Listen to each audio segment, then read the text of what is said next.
Making a dum biryani for me was quite overwhelming. I used to always be worried, chicken pak jayega, or will the rice remain, a little kacha? It was too much for me to handle. So I used to never make a dum biryani till almost 22 years back. We'd gone to Koina Dam just to visit the Koina Dam, and we were staying in the dark bungalow over there where the Khansama taught me to make a perfect dum biryani.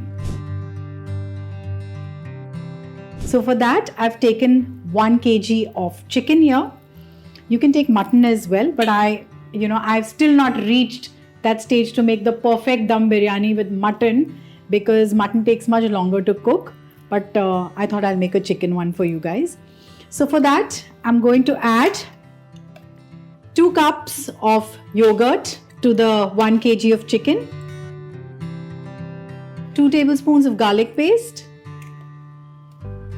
ginger paste, 2 large tomatoes that are finely chopped, so about 4 potatoes that are fried, 6 to 7 green chillies that are slit, we'll add that. And here I have aloo bukhara. These are dried plums. These give a lovely flavor to your biryani. So I've taken about 6 to 7 aloo bukharas, a handful of mint leaves, fresh mint leaves chopped, and a handful of coriander leaves, freshly chopped. Now we'll add half a teaspoon of turmeric powder. Now you can take as much as chilies as you want. So I'm going to add about 3 to 4 tablespoons of chili powder. Tikha biryani is always delicious to relish. Some salt to taste. And finally, I'm going to add my homemade garam masala, 2 tablespoons of the garam masala, some oil that I have used for frying the onions. I'm not going to let that go waste. So half a cup of the oil. Now we'll add 5 onions that are sliced and fried crisp and golden.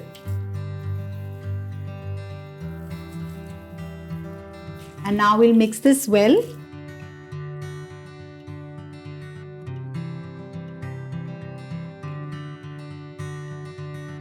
And now we'll shut this and we'll leave it to rest for an hour.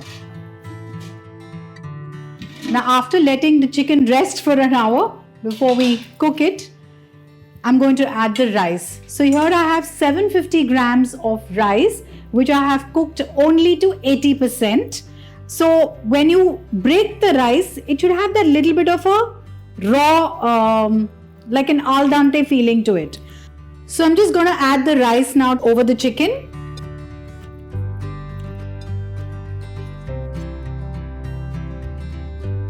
Now I'm going to add some saffron water.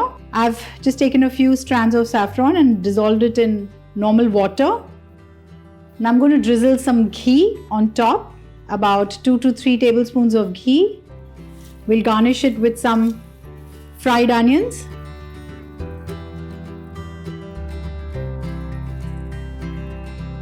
Some freshly chopped coriander. And now I'm just going to cook this on a dum by placing a napkin on top.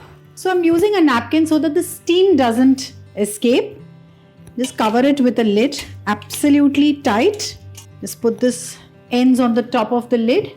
I'm just going to put something heavy on top here. And what we're going to do is we're going to switch on the flame and keep it on a high for 10 minutes so that the chicken sweats, the curd also starts to sweat. And then once after 10 minutes, you're going to reduce the flame to a medium low and cook it for at least 40 to 45 minutes. So let's switch on the flame now. Now after 10 minutes cooking it on a high flame, reduce the flame to a medium low and cook for 40 to 45 minutes. Now after 45 minutes cooking the biryani on a medium to low flame, we're going to just shut it. I'm just going to check it if it's done properly or no, and then we're going to allow the biryani to rest for at least half an hour. Ooh, it's smelling good. Now this is the real test to see if the chicken is done. Yes, it is cooked really well. The meat is also falling off the bone. So our biryani is ready. I'm just going to shut this and keep it for about half an hour. I'm going to let it rest and then I'm going to remove it in a serving platter and serve it.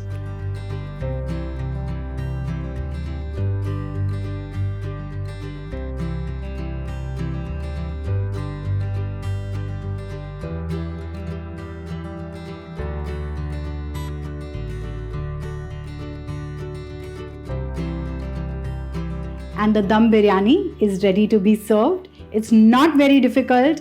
So try this recipe. Let me know and keep watching Smita Dev.